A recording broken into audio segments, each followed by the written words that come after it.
ಚಿತ್ರದುರ್ಗದ ರೇಣುಕಾಸ್ವಾಮಿ ಕೊಲೆ ಪ್ರಕರಣ ಸಂಬಂಧ ದರ್ಶನ್ ಅಂಡ್ ಗ್ಯಾಂಗ್ನಿಂದ ರೇಣುಕಾಸ್ವಾಮಿ ಕೊಲೆ ಪ್ರಕರಣಕ್ಕೆ ಸಂಬಂಧಪಟ್ಟ ಹಾಗೆ ಇವತ್ತು ಸುಪ್ರೀಂ ಕೋರ್ಟ್ನಲ್ಲಿ ಡಿ ಗ್ಯಾಂಗ್ ಬೇಲ್ ಭವಿಷ್ಯ ನಿರ್ಧಾರ ಆಗುತ್ತೆ.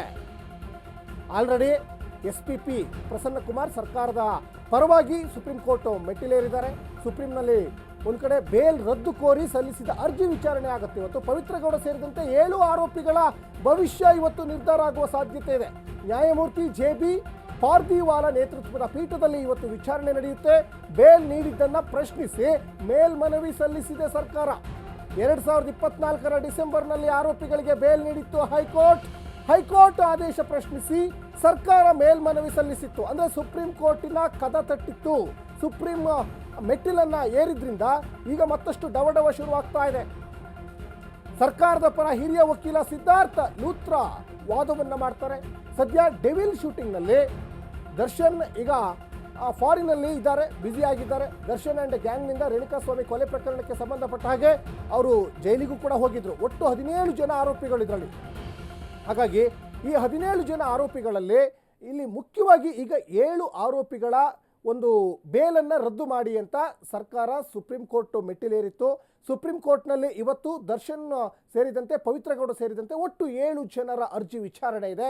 ಇವತ್ತು ಏನಾಗಬಹುದು, ಹಾಗಾದರೆ ಬೇಲಾ ಅಥವಾ ಜೈಲಾ ಅನ್ನುವಂತಹ ಒಂದಿಷ್ಟು ಚರ್ಚೆಗಳು ಕೂಡ ನಡೀತಾ ಇದ್ದಾವೆ. ಜೊತೆಗೆ ಡೆವಿಲ್ ಸಿನಿಮಾ ಶೂಟಿಂಗ್ ನಿಮಿತ್ತವಾಗಿ ದರ್ಶನ್ ಈಗ ಹೊರದೇಶದಲ್ಲಿರೋದ್ರಿಂದ ಮತ್ತೆ ಅವರು ವಿಚಾರಣೆಗೆ ಏನಾದರೂ ಬನ್ನಿ ಅಂತ ಸುಪ್ರೀಂ ಕೋರ್ಟ್ ಏನಾದರೂ ಆದೇಶ ಕೊಟ್ಟರೆ ಬರಲೇಬೇಕಾಗ್ತದೆ. ಯಾಕಂದರೆ ಕಾನೂನಿಗೆ ಪ್ರತಿಯೊಬ್ಬರು ಕೂಡ ತಲೆ ಬಾಗಲೇಬೇಕಾಗ್ತದೆ. ಯಾಕಂದರೆ ಅವರು ವಿದೇಶಕ್ಕೆ ಹೋಗಬೇಕು ಅಂದರೂ ಕೂಡ ಕೋರ್ಟ್ ಅನುಮತಿ ಬೇಕು.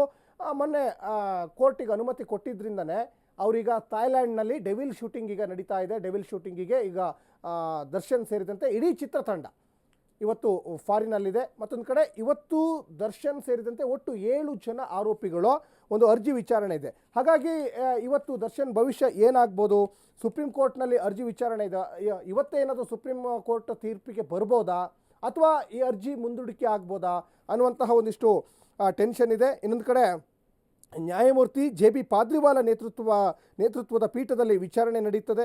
ಬೇಲ್ ನೀಡಿದ್ದನ್ನು ಪ್ರಶ್ನೆ ಮಾಡಿತ್ತು. ಮತ್ತು ಅನೇಕ ಸಾಕ್ಷಿಗಳನ್ನು ಸುಪ್ರೀಂ ಕೋರ್ಟ್ಗೆ ಸರ್ಕಾರದ ಪರವಾಗಿರುವಂಥ ವಕೀಲರು ಎಸ್ಪಿಪಿ ಪ್ರಸನ್ನ ಕುಮಾರ್ ಅದನ್ನು ಸಬ್ಮಿಟ್ ಮಾಡಿದರು ಕೋರ್ಟ್ಗೆ.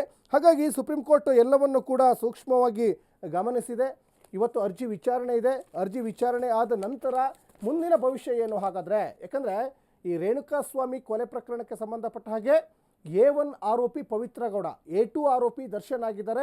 ಜೊತೆಗೆ 17 ಜನರ ಈ ಒಂದು ಡಿ ಗ್ಯಾಂಗ್ನಲ್ಲಿ ಸಾಕಷ್ಟು ಸಂಕಷ್ಟ ಎದುರಾಗಬಹುದಾ ಅಥವಾ ಏನಾದರೂ ಬಿಗ್ ರಿಲೀಫ್ ಏನಾದರೂ ಸುಪ್ರೀಂ ಕೋರ್ಟ್ ಕೊಡ್ತದಾ ಅನ್ನುವಂತಹ ಒಂದಿಷ್ಟು ಟೆನ್ಷನಲ್ಲಿ ದಚ್ಚು ಆ್ಯಂಡ್ ಗ್ಯಾಂಗ್ ಇದ್ದಂತೆ ಕಾಣಿಸ್ತಾ ಇದೆ. 2024 ಡಿಸೆಂಬರ್ನಲ್ಲಿ ಆರೋಪಿಗಳಿಗೆ ಹೈಕೋರ್ಟ್ ಬೇಲನ್ನು ನೀಡಿತ್ತು. ಇನ್ನು ಹೈಕೋರ್ಟ್ ಆದೇಶ ಪ್ರಶ್ನೆ ಮಾಡಿ ಸರ್ಕಾರ ಮೇಲ್ಮನವಿ ಅರ್ಜಿಯನ್ನು ಸಲ್ಲಿಸಿದ್ರು ಸುಪ್ರೀಂ ಕೋರ್ಟ್ಗೆ. ದರ್ಶನ್ ಪರ ಹಿರಿಯ ವಕೀಲ ಅಭಿಷೇಕ್ ಮನು ಸಿಂಘ್ವಿ ವಾದವನ್ನು ಮಾಡ್ತಾರೆ. ಜೊತೆಗೆ ಸರ್ಕಾರದ ಪರ ಹಿರಿಯ ವಕೀಲ ಸಿದ್ಧಾರ್ಥ ಲೂತ್ರಾ ವಾದವನ್ನು ಮಾಡ್ತಾರೆ. ಯಾಕಂದರೆ ಈ ಹಿಂದೆ ಕೆ.ವಿ. ನಾಗೇಶ್ ದರ್ಶನ್ ಪರವಾಗಿ ವಾದವನ್ನು ಮಾಡಿದರು. ಈಗ ಅಭಿಷೇಕ್ ಮನು ಸಿಂಘ್ವಿ ದರ್ಶನ್ ಪರ ವಾದವನ್ನು ಮಾಡ್ತಾರೆ ಅನ್ನೋದು ಕೂಡ ಇಲ್ಲಿ ಗೊತ್ತಾಗ್ತಾ ಇದೆ. ಮತ್ತು ಈ ಹಿಂದೆ ಕೆ.ವಿ. ನಾಗೇಶ್ ಅವರು ವಾದ ಮಾಡಿದಂಥ ಸಂದರ್ಭದಲ್ಲಿ ದರ್ಶನ್ ಅವ್ರದ್ದು ಯಾವುದೇ ಪಾತ್ರ ಇಲ್ಲ ಅಂತಲೇ ಹೇಳಿದರು. ನೋಡಬೇಕು ಸುಪ್ರೀಂ ಕೋರ್ಟಲ್ಲಿ ಏನಾಗ್ತದೆ ಅಂತ.